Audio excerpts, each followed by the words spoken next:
Sveiki, mėly bičiuliai. Šiandien vėl patyrinėsime Apreiškimo arba Apokalipsės knygą. Vieną iš sudėtingiausių, mažai skaitomų arba klaidingai interpretuojamų knygų Šventajame rašte. Jeigu sekate šias laidas, nes tai jau 5.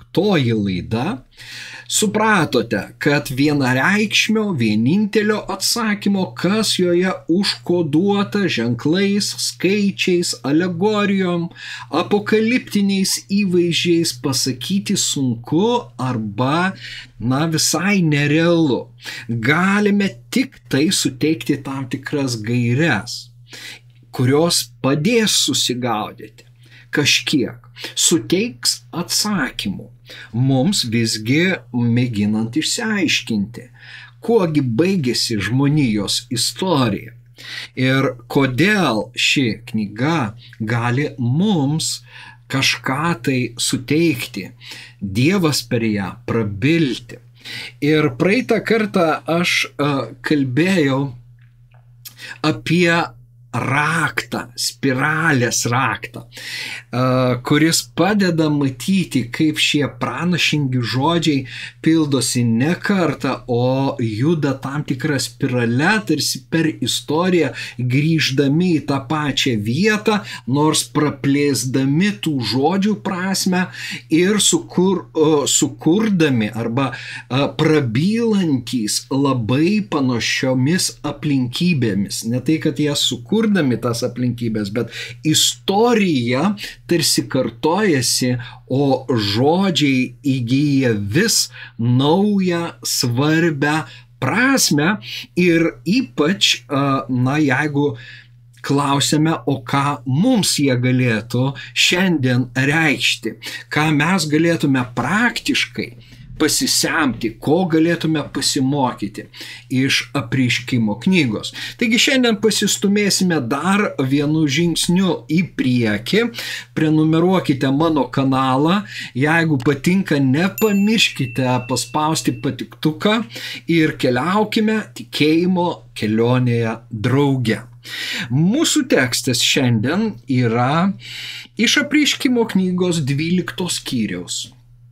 Danguje pasirodė didelis ženklas, moteris apsisiautusi saulę, mėnulis po jos kojomis, o ant galvos 12 žvaigždžių vainikas. Ji buvo nėščia ir ėmė šaukti, kentėdama gimdymo sąrėmius ir skausmus. Tada pasirodė kitas ženklas. Štai didelis ugningas slibinas, turintis 7 galvas su 10 ragų ir diademomis ant galvų. Jo uodega nušlavė trečdalį dangaus, žvaigždžių ir numetė jas į žemę. Slibinas atsistojo priešais tuoj gimdysiančią moterį, kad prarytų vaiką, kai ji pagimdys. Ji pagimdė sūnų, berniuką, kuriam skirta valdyti visas tautas geležinė lazda. Tada jos kūdikis buvo paimtas pas Dievą prie jo sostų, o moteris pabėgo į dykumą, kur buvo Dievo paruošta vieta, kad ten ji būtų maitinama 1260 dienų. Matome, koks gražus vaizdas piešiamas, įspūdingas, šiek tiek bauginantis, bet, kad jį galėtume imti ir išaiškinti, sakyti, taip ir anaip, tikrai būtų sudėtinga. Visgi, parodysiu jums, kai kurias užuominas, kurios yra paslėptos šiame tekste. Iš tiesų, moteris apsisiautusi saulę, mėnuliu ir 12 žvaigždžių primena Juozapo sapną.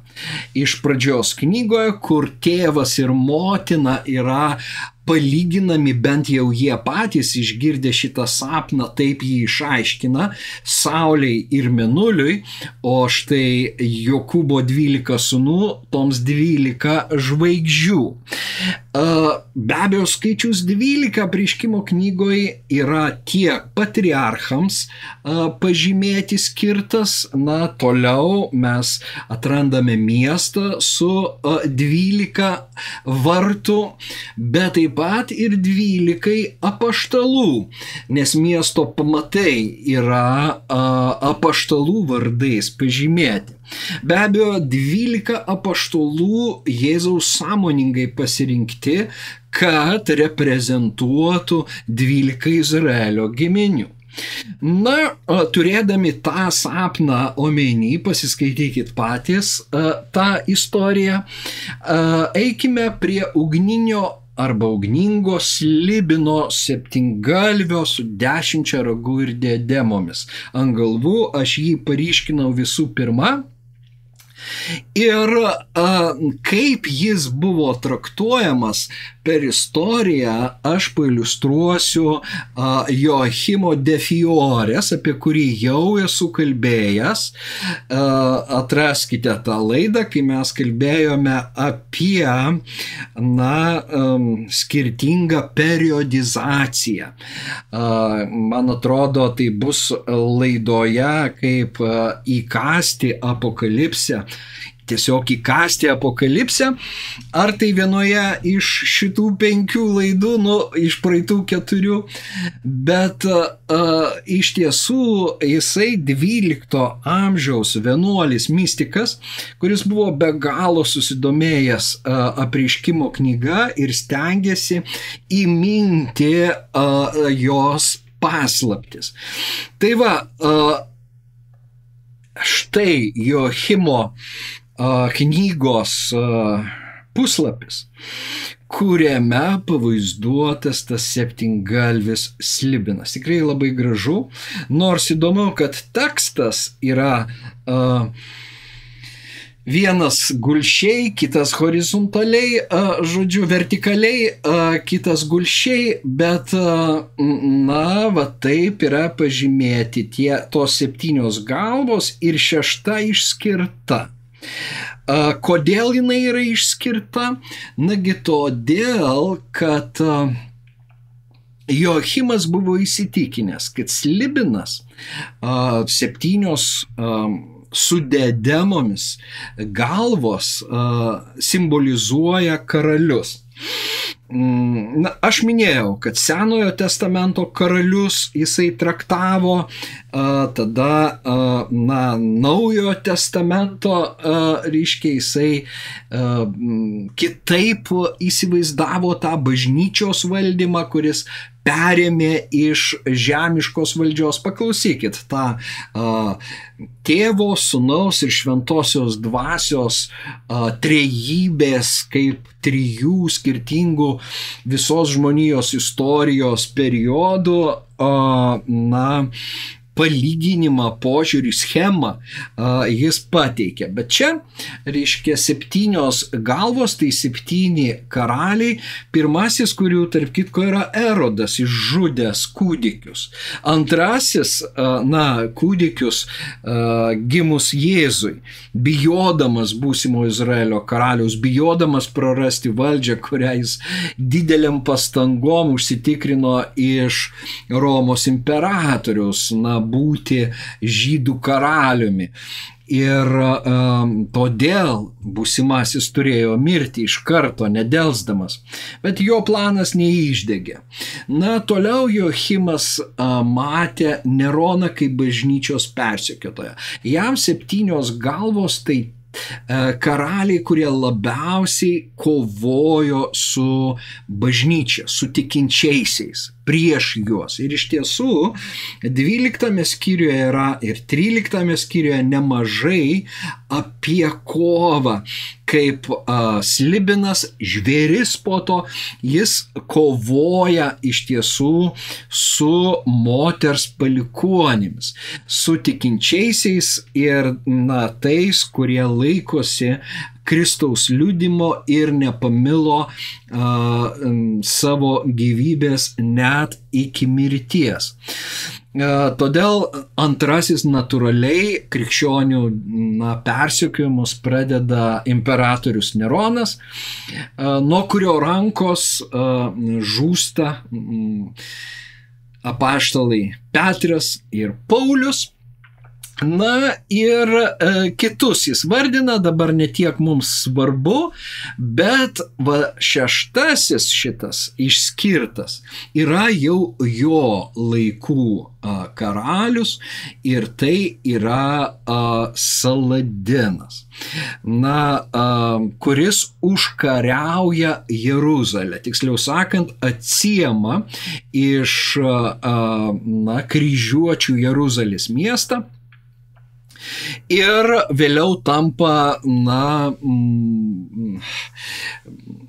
sultonu, bet tuo metu jis tiesiog yra musulmonų karvedys. Ir va čia tą krikščioniškos Jeruzalės praradimą Joachimas laikė būtent šito slibino kovos rezultatu pasekme. Ir aišku, tos galvos pagal jį reprezentuoja ir antikristus. Ir štai 7 galva bus jau paskutinis antikristas, kuris dar neatėjęs, bet Joachimas galvoja, kad jis ateis labai greitai.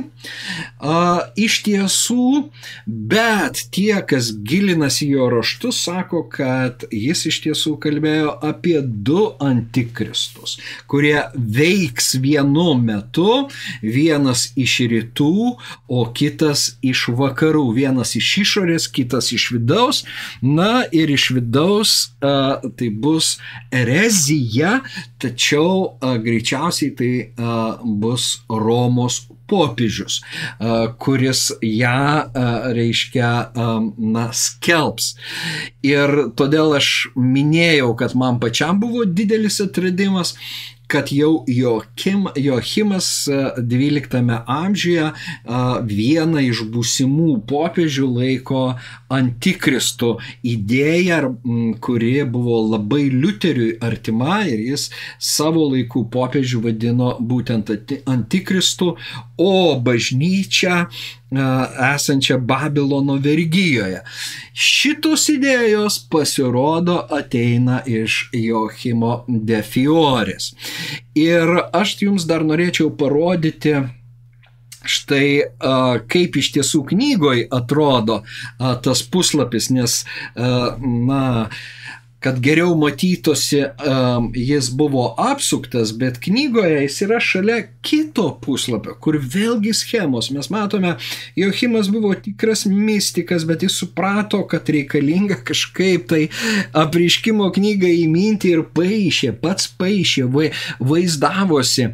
Ir čia yra tokia sudėtinga schema vėl, ir aš pabandžiau išsiversti, ką sugebėjau iš lotynų kalbos, ne viskas įskaitoma, bet visgi čia aš suprantu yra apie žmogų jau ir apie tikrojo žmogaus esmę, nes viduryje yra karitas, meilė, kairiai yra fides, tikėjimas, spes, viltis viršuje ir kiti, krikščionio dvasios vaisiai, arba žmogaus savybės darančios jį tikrų žmogum, kaip nuolankumas, kantrybė. Ir žodžiu, dešinėje yra tas žmogus, o viršui užrašyta erelis. Tai vėl čia galbūt netgi ir tie veidai, apie kuriuos mes taip pat kalbėjom, būtybių, kurios turi ir erelio veidą, ir žmogaus veidą, kas yra kairiai, aš nežinau, o apačioj man regis yra putpelės. Čia jau ne iš apreiškimo ir ne iš Ezekielio, bet kadangi aš atrandu, kad esama tose stačiakampiuose įrašyta ir Sara, Jeruzalė, o apačioj Hagara ir Babilonas, būtent apačioj. Tai panašu, kad, tos putpelės irgi yra tas jau žemės toks priešingas ereliui paukštis, kuris vaizduoja tą žemišką žmogaus natūrą ir, tą Babilonui būdingą, gyvenimo būdą. Ir vėlgi apie Babilono, įvaizdį mes galbūt dar pakalbėsime kokį kartą. Šiandien mes jo neliesime, bet matome, kaip jis mąstė. Be abejo, Saros ir Hagaros alegorija ateina iš laiško Galatams, apaštalo Pauliaus apmąstymai apie aukštutinę Jeruzalę, laisvą, išlaisvintą ir žemutinę, apie Sarą kaip laisvąją, laisvųjų motiną, Hagarą kaip vergų motiną. Ir, visgi labai įdomu, kad meilė yra visako centras ir tai yra, žmogui svarbiausia. Bet šalia mes matome Antikristo, to slibino su 7 antikristais, kaip jis manė per bažnyčios istoriją, kuria labiausiai priešinosi krikščionims, įvaizdis. Tiesiog įdomumo dėliai. Taigi, tokia yra įžanga į mūsų šios dienos temą, o dabar einu prie pagrindinio vaizdinio, kurį ir norėjau aptarti, kuris atsispindi ir pavadinime sąrėmiai, gimdymo skausmai. Tai yra esminė, viena pamatinių apokaliptinių sąvokų, kurią atrandame ne tik Naujajame testamente, ne tik Senajame testamente, bet taip pat ir rabiniškoj apokaliptiniai literatūroje ir ne tik apokaliptiniai, tiesiog Mišnoje. Ir, imkime ir paskaitykime. Ir pradėsime dar kartą perskaitydami šitą sakinį, dabar jau paryškinta, ji buvo nėščia ir ėmė šaukti, kentėdama gimdymo sąrėmius ir skausmus. Ir jos priešas yra tas slibinas, kuris, nušlavė trečdalį žvaigždžių. Čia vėl daugelis įžiūri angelų krytį drauge su Liuciferiu ir jis jau yra pasiruošęs praryti vaiką. Moteris natūraliai būtų Izraelis, vaikas natūraliai būtų Kristus, nes jis paimtas pas Dievą prie jo sosto. Dėl šito tikrai nėra dvejonių. Visgi toliau mes skaitome, kad Kristaus liudijimo besilaikantis moters palikuonis leidžia suprasti, kad moteris yra ne tik Izraelis, bet visa Dievo tauta, kurios šaknys Izraelyje, bet per Kristų jinai prasiplečia į ją, yra įskiepijami ir pagonis, kitataučiai. Ir kas yra tie jos sąrėmiai, moters sąrėmiai, mes pabandykime ir pasiaiškinti. Aišku, Mato Evangelijoje atrandam labai svarbų raktą 24 skyriuje.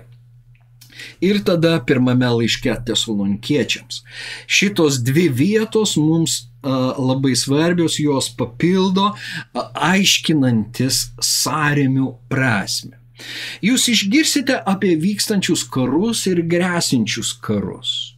Žiūrėkite, nenusigaskite, tai turi įvykti, bet čia dar ne pabaiga. Tauta sukils prieš tautą ir karalystė prieš karalystę. Kai kur kils badmečių ir žemės drebėjimų, bet visa tai tik sąrėmių pradžia.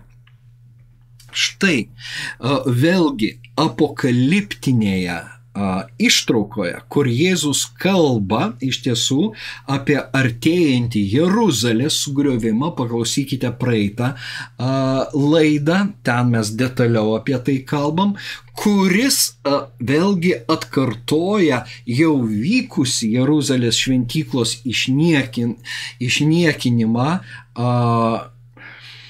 kai miestą užpuolė Antiochas Epifanas ketvirtasis.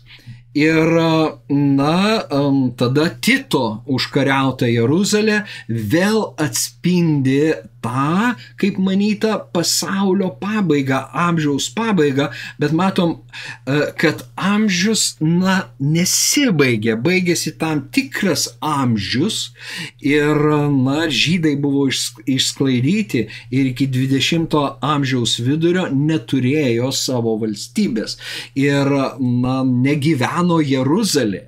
Jis ėjo iš rankų į rankas, kaip mes matome, bet galiausiai 1948 metais dalis jos grįžo žydams.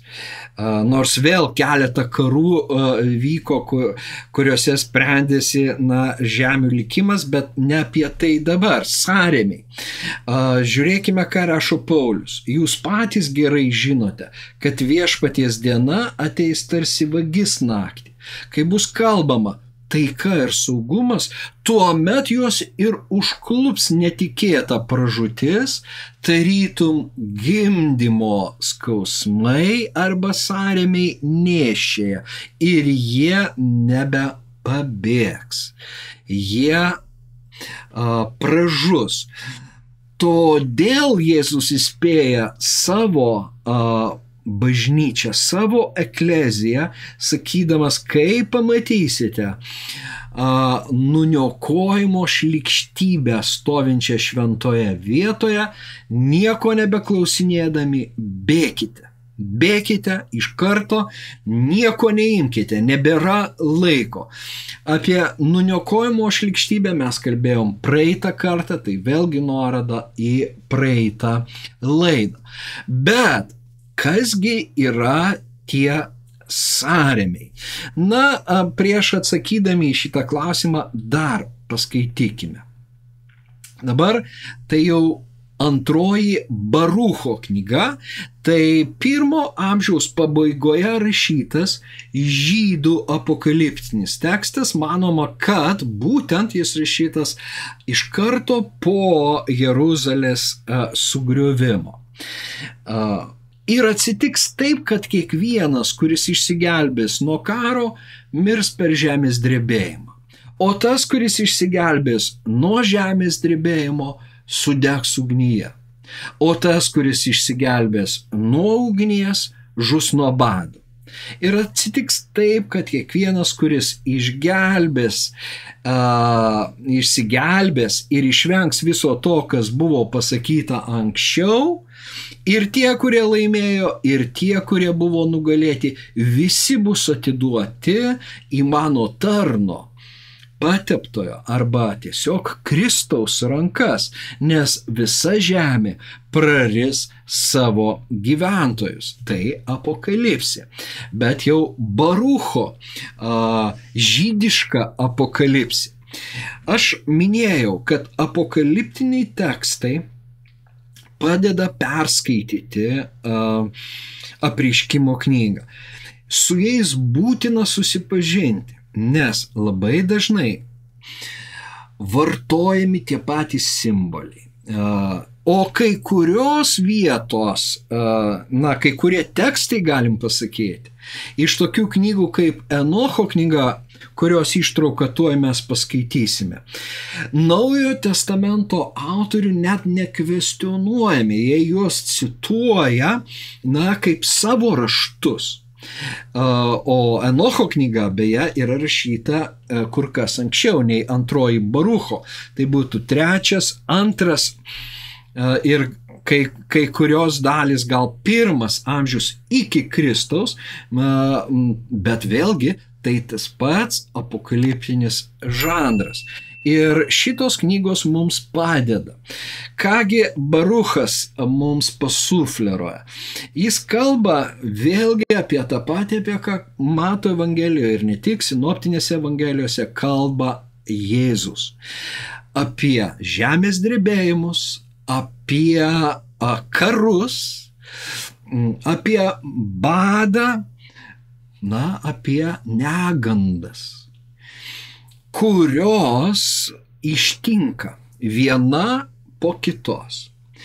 Ir net tie, kurie išsigelbsti nuo vienos negandos, jiems kliūna antroji, vėliau ateinanti. Iš tiesų, Apreiškimo knygoje taip ir skaitome. Štai praėjo 2 negandos, ateina 3. Ir kiekviena atneša dar kažką didesnio, baisesnio, griaunančio, žudančio. Ir tai yra ta, žmogiškai suprantama apokalipsė. Nors, kaip aš jau minėjau, ir būtina paminėti, kad šitas slibinas, jis nenugali arkangelo Mykolo. 12 skyriuje jie kovoja tarpusavį, danguje užverda kova. Mykolas yra stipresnis. Nors po to Dievas suteikia ir slibinui galią, ir jis kovoja su šventaisiais ir juos nugali. Jam buvo duota valdžia, duotas sostas, duota galia. Kas yra tas davėjas? Davėjas yra Dievas. Davėjas yra aukščiau išpildytojų.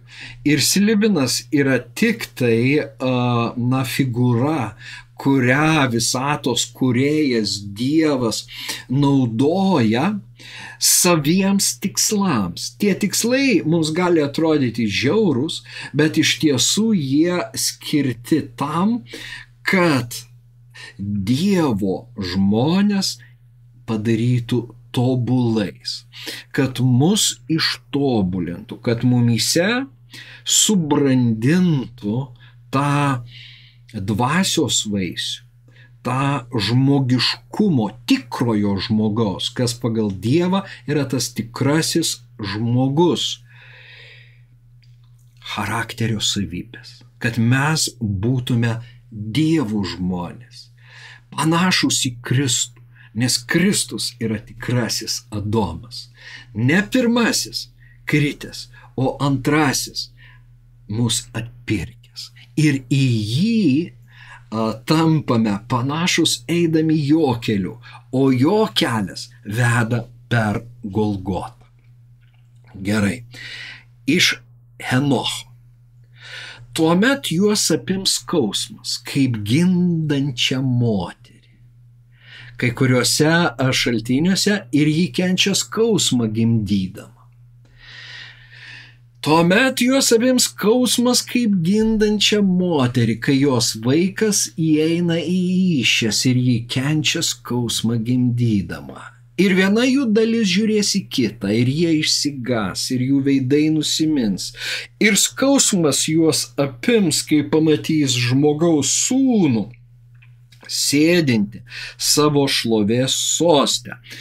Henocho knyga atrodytų, kad skaitytume Evangelijas, bent jau tas apokaliptinės ištraukas, mes matome mesijinį titulą, žmogaus sūnaus titulą, bet turimas omeny ne Jėzus iš Nazareto, o būsimas mesijas ir jie dar nežino, kas jis toks. O vėliau jau neigia, kad jis buvo Jėzus iš Nazareto. Deja, tokia yra Izraelio istorija. Bet mums dabar įdomu, kas gimdanti moteris kenčia skausmą, sąrėmių skausmą gimdydama, tai paliečia žmonės, tai paliečia žemės gyventojus, Apreiškimo knygoje skaitome. Ir tas skausmas yra visa tai, ką mes jau įvardinom. Ir karai, ir badmečiai, ir kitos kataklizmos, ir lygos, apkartęs vanduo, tas kartusis kietis, nuo kurio visas vanduo pasidaro negeriamas ir taip toliau. Apreiškimo knygoje daug tų kirčių ir daug tų skausmų, bet tai yra gimdymo skausmai. Štai visa ta tarsi gimdo būsimą savo karalių, Mesiją, Kristų, žmogaus sūnų, žmogaus iš didžiosios raidės sūnų, antrąjį Adomą. Ir iš tiesų tikintis jį neturės nusukti savo veidų, o tie, kurie jį niekino, su juo kovojo, jie raudos dėl to, kurį perverė. Na, žiūrėkime, kaip Henocho pranašystė, Henocho apokalipsė iš tiesų dera mūsų apokalipsės temai ir kaip ją praplečia. O dabar eikime prie Senojo testamento pranašysčių. Todėl pats Viešpats duos jums ženklą, štai mergelė laukiasi kūdikio, ji pagimdys sūnų ir pavadins jį vardu Emanuelis. Izaijas 7 skyrius labai žinoma cituojama per Kalėdas vieta. 26 skyriuje vėl mūsų jau girdėti leitmotyvai, kaip nešia moteris artėjant gimdymui, iš skausmo raitosi ir šaukia, tokie ir mes, Viešpatie, buvome prieš tave. Mes buvome nešti, raitėmės skausmuose, tačiau pagimdėme vėją, o išgelbėjimo žemėje neatnešėme. Nei vienas negimsta gyventi pasaulyje. Na ir 66 skyrius per visą Izaiją šitas leitmotyvas girdimas, dar nesuremta skausmų jį gimdo, pirmiau negu užklumpa gimdymo skausmai, jį saugiai pagimdo sūnų. Na ir galime daryti išvadą, kad, tarkime, viena karta, kuriai priklausė pranašas, jinai mėgino pagimdyti, bet jai nepavyko. Iš tiesų, Izraelį ištiko skausmas, bet žadėtasis neatėjo.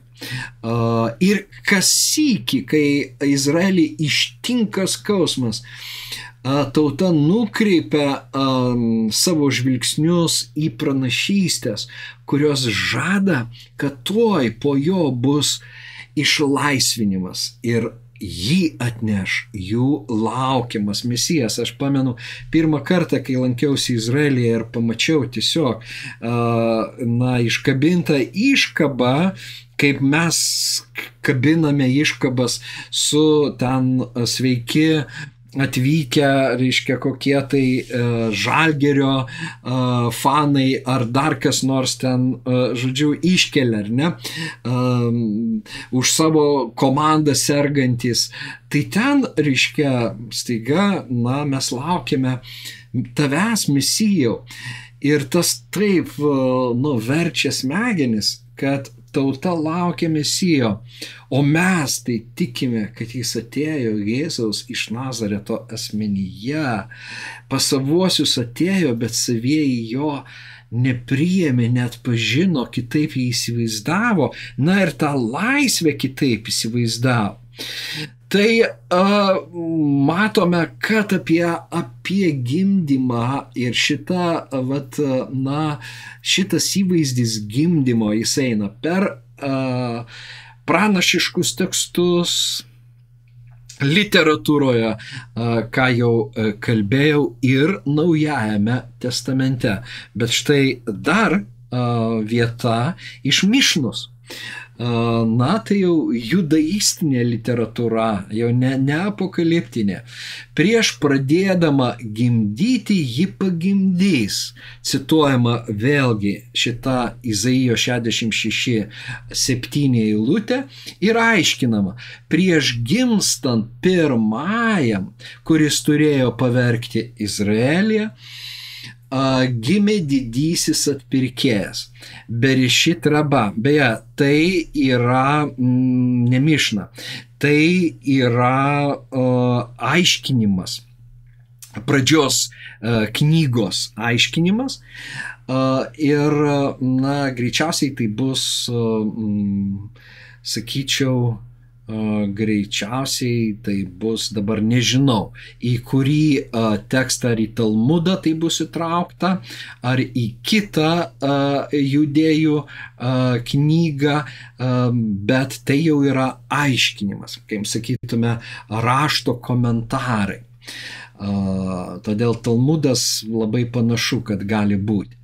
Bet dabar iš Mišnos pažiūrėkime, tai jau tradicija, tai jau yra judaizmo tradicija, perduodama iš lūpų į lūpas ir užrašyta. Kiekvienas, kuris įvykdo pareigą valgyti 3 patiekalus per šabą, yra išgelbėjamas nuo 3 bausmių.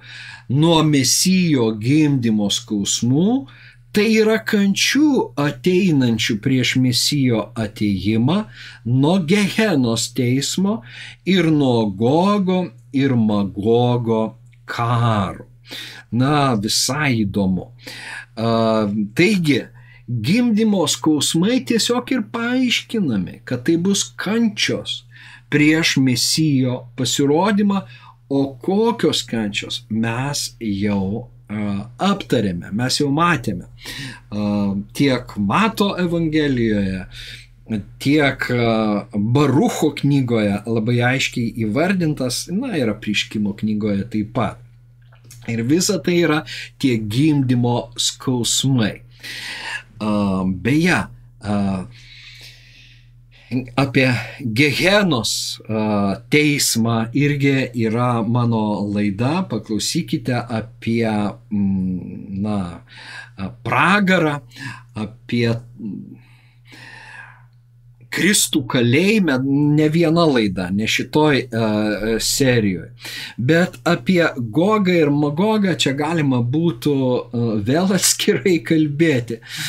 Tačiau Gogas yra karalius, o Magogas jo karalystė. Nors kai kur tai yra tarsi 2 būtų geografinės vietos, bet mano minėtas Joachimas de Fiore, jisai būtent tą 7 galvą Slibino laikė Gogu. Ir Apreiškimo knygoje mes sutinkame Gogą ir Magogą kaip tą Armagedono mūšio armiją, kuri eina prieš Jeruzalę, prieš šventąjį miestą, bet tai yra irgi jau apokaliptinėje literatūroje naudojami vardai, kurie įgauna tam tikras prasmes. Jie ateina vėl iš, jeigu neklystu, Ezekielio knygos arba Jeremijo knygos. Reikėtų pasitikslinti, bet tikrai iš vieno iš šitų pranašų. Ir, na, jie nebekvestionuojami. Jie įgauna tam tikras simbolinės reikšmės ir toliau tai jau žinom, kad tai yra ta piktoji armija, kad tai tas piktasis. Ir galbūt tas pagrindinis antikristas. Pasak Pauliaus, nedorybės, nuodėmės sūnus. Ir savivalės žmogus, kuris aukštinasi, sėdasi Dievo šventykloje ir laiko save Dievu. Štai čia Joachimas de Fiore būtent šitas mintis iš Pauliaus laikė, kad čia negali būti tiesiog antikristas kaip karalius iš išorės, tai dar turi būti ir tas iš vidaus, religinis, reiškia, atstovas, karalius, pranašas, šiuo atveju klaidingas pranašas ir kunigas. Nes šitie trys simboliai vėlgi yra ateinantis iš pranašų knygų. Bet kuriuo atveju vėlgi yra gimdymo skausmai, ir rabinai duoda patarimus, kaip išvengti tų skausmų, tai reiškia per šabą suvalgyti 3 patiekalus. Su tuo mes vargiai ar sutiksime, tačiau matome iš tiesų, kaip šitos temos atsikartoja. Ir jos mums leidžia suprasti, kad ta apokalipsė, kuri artėja, greičiausiai, galbūt tai nebus paskutinė apokalipsė. Kaip matome, Joachimas matė apokalipsę visai savo dienomis, prie pat slenksčio, panašiai kaip Jonas savo laikais, panašiai kaip zelotai Makabėjų laikais. Bet greičiausiai, naudojant spiralės raktą, kiekvieną kartą yra plečiamas. O čia mes galim pasakyti, tai, kas būna gimdant moteriai, kad sąrėmiai pradžioj reti ir netokie stiprus, bet jie dažnėja ir skausmas didėja. Jie vis dažnesni ir jau reikia pasiruošti gimdymui, važiuoti į ligoninę ir mūsų laikais ir gimdyti. Ir prieš gimstant yra pats didžiausias skausmas ir be galo dažni sąrėmiai. Tai čia, aš manau, mums padeda įsivaizduoti, kad artėjant žmonijos istorijos galui, nelaimių bus daugiau negu praeitoj, nueitoj istorijoje, nueitam kely, ir jos bus skausmingesnės. Tačiau užbaikime šviesia mintimi iš Jono Evangelijos. Iš tiesų, sakau jums, jūs verksite ir raudosite, o pasaulis džiaugsis. Jūs liūdėsite, bet jūsų liūdesys virs džiaugsmu. Gimdydama moteris būna apimta liūdesiu, nes atėjo jos valanda, bet kūdikiui gimus ji pamiršta kančią iš džiaugsmo, kad gimė pasauliui žmogus. Taip ir jūs dabar esate apimti liūdesio, bet kai aš jūs vėl išvysiu, džiugaus jūsų širdis ir jūsų džiaugsmo niekas iš jūsų netims. Jėzus kalba tai prieš išsiskirdamas su apaštalais. Jis kalba apie savo mirtį, apie jų pasimetimą. Jiegi nesupranta, kodėl tas, kurį jie laiko mesijų, juos palieka. Jis miršta. Jie netiki jo prisikėlimu. Jie apimti liūdesio, tarsi vėlgi gimdo Kristų. Bet jis gimsta. Jis prisikelia. Ir pasirodęs jiems, sako, ramybė jums. Nebijokite. Ir nors pasaulyje jūs kęsite skausmą, aš jį nugalėjau. Taigi liūdesys virs džiaugsmu. Ir ta valanda, negandos valanda, yra trumpa, jai skirtas laikas. Tie 42 mėnesiai, tie 3,5 metų, dar vartojama tas kairos laikas, 2 laikai, ir pusę laiko. Na, čia 3,5 metų, bet vėl užšifruotai. Taigi, tai yra nustatytas laikas, jis ne visa amžinybė, tai trumpas laikas. Pasak Pauliaus, trumpi, laikini mūsų kentėjimai gimdo mums nepraeinamą, visą pranokstančią šlovę. Ir taip ir baigėsi apokalipsė. Iš tiesų, jinai nesibaigia sunaikinimu, jinai baigėsi iš dangaus nusileidžiančių Dievo miestu, kuris yra šventykla, kuris yra Dievo žmonės, Dievo tauta, visi mes. Ir Dievas yra, jų viduryje. Ir jo šviesa tokia ryški, kad nebereikia saulės. O tiems, kurie ėjo per negandas ir ypatingai eis per didžiąją negandą, pats Dievas nuvalys ašaras nuo jų akių. Jis juos apglėbs, jis mus paguos, nes ir mums tenka patirti įvairiausių vargų, įvairiausių sunkumų. Tokia yra apreiškimo knyga, ji teikia tikrai pasitikėjimo, todėl būkime ištvermingi ir tegul mūsų žvilgsnis ieško mus mylinčio viešpaties žvilgsnio, už mus paukojusio, dėl mūsų atėjusio, mūsų gelbėtojo glėbio. Tik jame mes surasime tikrąją ramybę.